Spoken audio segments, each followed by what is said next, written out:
Créer sa marque est une aventure assez incroyable. Vous voulez révolutionner le marché, créer un nouveau service ou tout simplement changer le monde. Bref, vous croyez en votre idée. Mais concrétiser votre vision et travailler votre image de marque demande beaucoup de travail et il est parfois difficile de savoir par où commencer et quoi faire. Par manque de temps, de conseils ou parce que vous avez tout simplement la tête dans le guidon et que vous manquez de recul, vous risquez de négliger des atouts importants de votre projet et de passer à côté d'un lancement réussi. Alors comment se démarquer des autres et démarrer du bon pied lorsqu'on crée sa marque?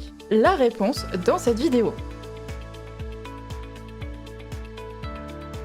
Une bonne image de marque est vitale pour toute entreprise. Face à la concurrence, un bon produit ne suffit plus. Aujourd'hui, les attentes des consommateurs évoluent, une marque doit créer du sens, avoir des valeurs et des engagements forts. C'est pour cela qu'une bonne stratégie, alliée à une identité impactante, ainsi qu'à un bon brand content, a une réelle importance. Ils doivent valoriser les actions et les valeurs de la marque. Il suffit de regarder autour de vous pour le constater. Être une start-up unique et qui sort des sentiers battus, c'est ça qui rend mémorable. Une stratégie permet d'assurer la cohérence de votre image de marque, une cohérence essentielle pour créer un lien avec votre public. Des entreprises comme Dyson, Innocent ou Apple doivent leur succès à la relation de confiance unique qu'ils ont avec leur public cible. En pratique, le processus pour créer sa marque commence avant tout par le benchmark pour comprendre et connaître le positionnement de vos concurrents et la définition de votre identité qui se doit d'être unique. Votre ADN, vos valeurs, votre positionnement, votre storytelling, votre communauté, votre stratégie de contenu vidéo. Tout cela doit être bien réfléchi. Ces informations capitales,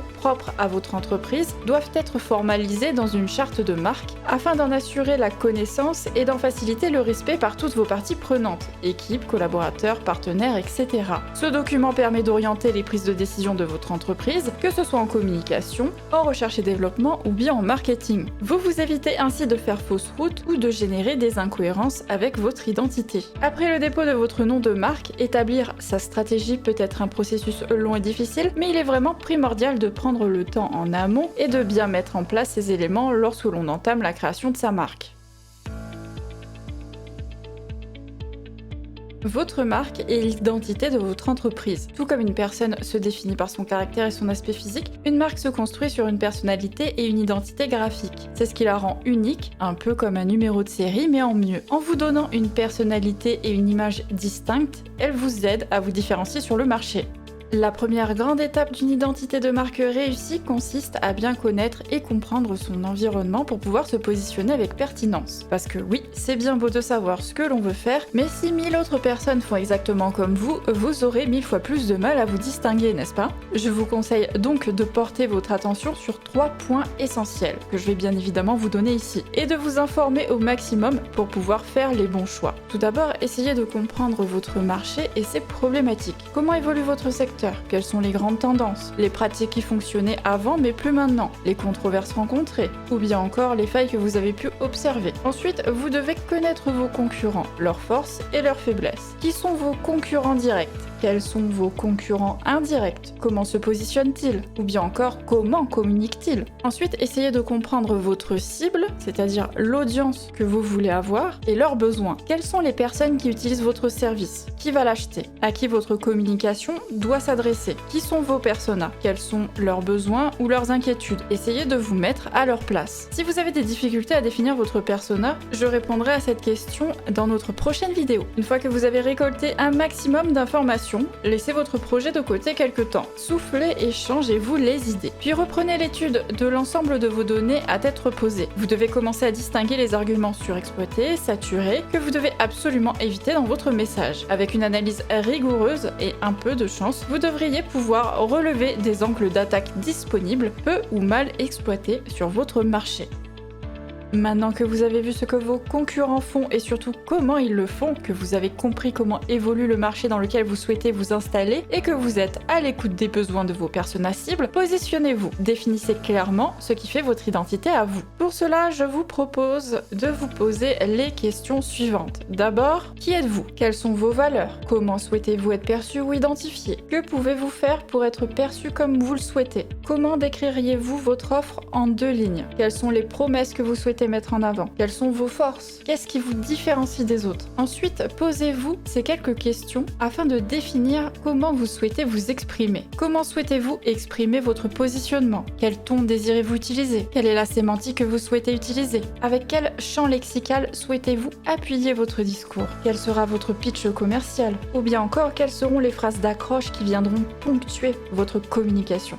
Une fois que tout ça est bien clair, posez les grandes lignes de votre image de marque par écrit et accrochez-les dans votre bureau, de manière bien visible et dans celui de tous vos collaborateurs. Chez LeadFox, nous avons mis nos valeurs bien à la vue de tous et les avons intégrées à la décoration de nos bureaux. L'objectif? Aligner toutes vos prochaines décisions et prises de parole, tous secteurs confondus, au marketing, aux recherches et développement, aux ventes par exemple, sur votre identité de marque. Vous avez votre identité sous les yeux. Vous savez à présent ce qui vous définit en tant que marque, le ton et le type de relation que vous souhaitez construire avec vos clients, ainsi que vos valeurs intrinsèques. J'ai le plaisir de vous annoncer que vous êtes fin prêt à prendre de grandes décisions pour votre image de marque. Prenez toujours vos décisions en vous posant la bonne question. Est-ce que ce choix est en accord avec mon identité de marque? Voyons tout d'abord votre nom, slogan et le logotype, puisque c'est ce qui vous identifie. Interrogez-vous sur le sens de chacun de vos choix. Est-ce que cette couleur fait vraiment sens? Doit-elle être plus saturée, plus pure? Qu'est-ce qu'elle dit de moi? Est-ce que ce signe ou ce traité est adapté à ma marque? Est-ce que cette typographie est en accord avec mon positionnement? Posez-vous ensuite des questions par rapport à vos supports de communication print et web, puisque là aussi, vous devez appliquer méticuleusement votre identité de marque en l'adaptant aux contraintes des différents supports. Est-ce que votre offre est assez claire sur votre landing page? Est-ce que votre message est compréhensible et correctement mis en avant? Est-ce que le ton que vous employez dans vos communications sont correctement respectés? Chaque décision prise doit être justifiée avec précision. Par exemple, une méthode courante dans le choix d'un logotype efficace consiste à lister vos valeurs sous forme d'un tableau ainsi que vos différentes propositions dans les colonnes. Le logo retenu devra être celui qui correspond au maximum à vos valeurs.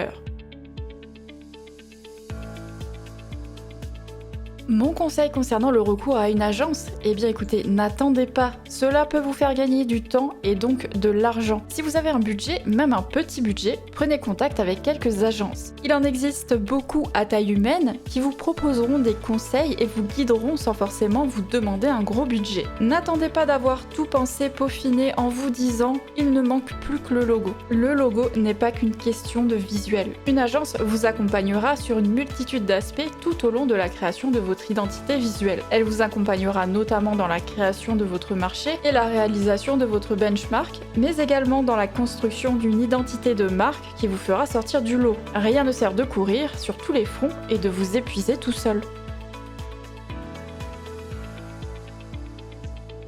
Lorsque l'on souhaite lancer un support de communication, l'étape stratégie est indispensable. Et si vous ne disposez pas d'une identité claire, comme synthétisée dans une plateforme de marque, cette étape de réflexion vous sera facturée systématiquement par chaque prestataire. Pour réaliser une campagne, pour concevoir votre site, pour communiquer dans la presse, etc.